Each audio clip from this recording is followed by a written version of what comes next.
दिल्ली में पारा बढ़ा हुआ है। गर्मी इतनी कि तापमान के नए रिकॉर्ड बन रहे हैं। कई जगहों पर तापमान 50 डिग्री को भी पार कर चुका है। वहीं गर्मी की मुसीबत के साथ पानी की किल्लत दिल्ली वालों की परेशानी को बढ़ा रही है।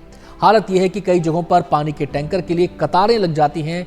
गर्मी आते ही दिल्ली में पानी की किल्लत शुरू हो जाती है।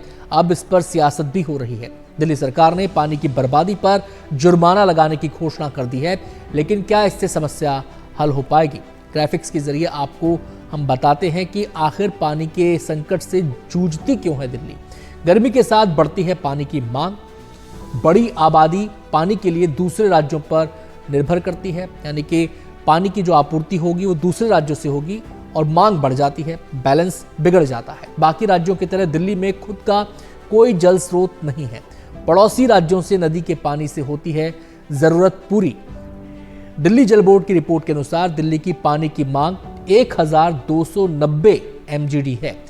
दिल्ली जल बोर्ड की उत्पादन क्षमता है केवल 998 MGD। इस प्रकार पानी की आपूर्ति में 23% की कमी देखी जाती है, यानी कि जो आपूर्ति है, जो डिमांड है, उसमें ये अंतर साफ तौर पर नजर आता है। दिल्ली में पानी की कमी 2025 तक और बदतर होने का अनुमान है। केंद्रीय जल आयोग की रिपोर्ट में ये बात सामने आती है।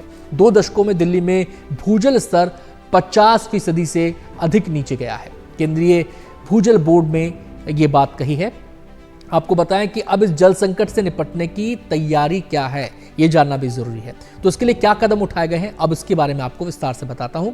दिल्ली सरकार ने पानी की बर्बादी पर जुर्माना लगाने की घोषणा कर दी है।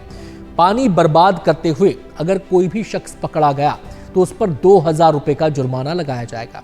दिल्ली जल बोर्ड ने इसके लिए 200 टीमों की नियुक्ति करने का फैसला किया है, यानी कि टीमें अलग अलग इलाकों में जाएंगी, देखेंगी कि पानी की बर्बादी तो नहीं हो रही। दिन में 2 बार की जगह अब केवल 1 बार पानी मिलेगा।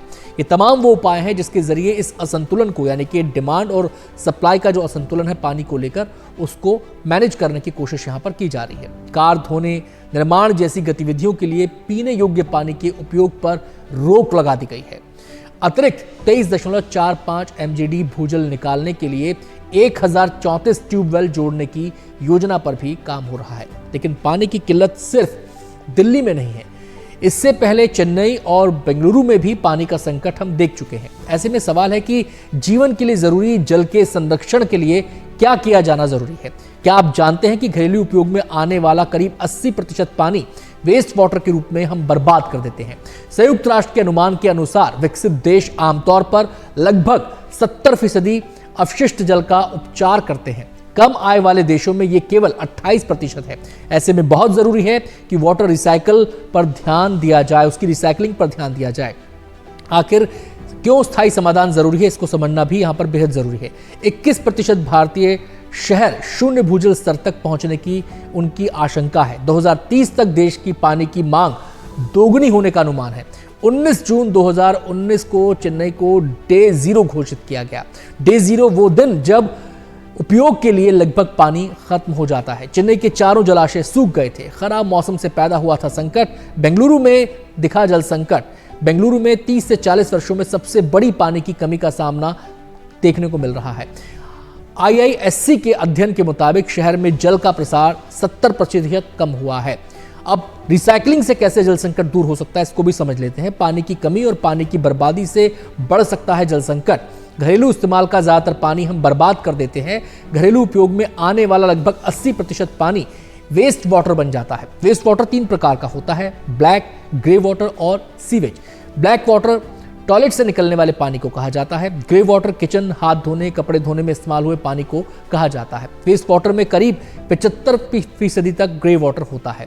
50 से 80% ग्रे वाटर को रिसाइकल किया जा सकता है, जिसके इस्तेमाल से पानी की जरूरत की आपूर्ति की जा सकती है। इससे खराब मानसून के दौरान भूजल और जल निकायों पर दबाव कम किया जा सकता है।